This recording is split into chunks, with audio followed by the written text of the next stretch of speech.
இந்தியாவில் ஆயிரக்கணக்கான அரசியல் இயக்கங்கள் இருக்கு.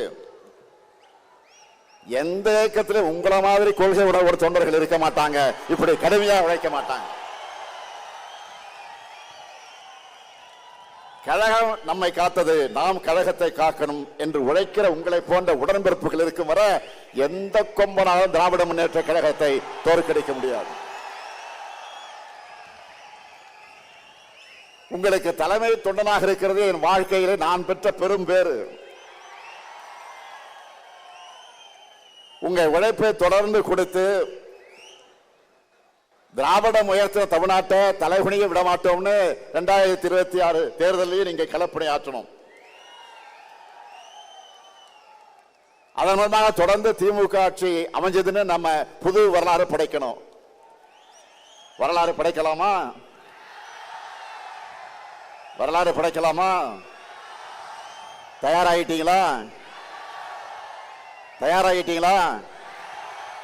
அதுக்காகத்தான் ஓரணியில் தமிழ்நாடுன்னு ஒரு பரப்புரையை முன்னெடுத்து தமிழ்நாடு முழுக்க எல்லா கிராமங்களுக்கும் சென்று எல்லா வீடுகளுக்கும் சென்று 1 கோடிக்கும் அதிகமான குடும்பங்களை நம்ம இயக்கத்தில் ஒன்றிணைச்சிருக்கிறோம்.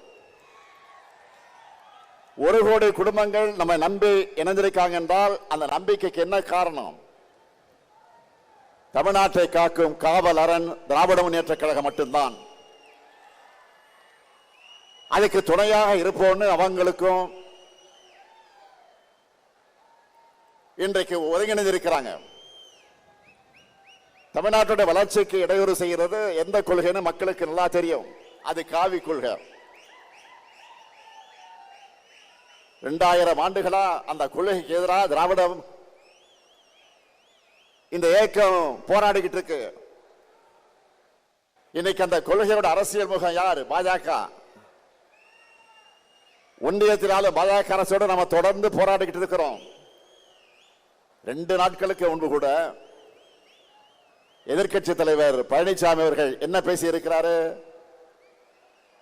கடந்த அதிமுக ஆட்சியை காப்பாற்றினத பாஜக தான் உண்மையை பேசி இருக்கிறார். அந்த கைப்பாவை அரசை தமிழ்நாட்டு மக்கள் தூக்கி எறிய திமுக தான் காரணம்னு நம்ம மேல பாஜக வன்மத்தை கொட்டிட்டு இருக்கிறாங்க. அரசியல் இந்தியா, தமிழ்நாடு, மாவட்ட செய்திகள், அரசியல், புலனாய்வு, வர்த்தகம், விளையாட்டு, சினிமா, ஆன்மீகம் போன்ற அனைத்து செய்திகளை உடனுக்குடன் தெரிந்து கொள்ள அரசியல் தலைமுறை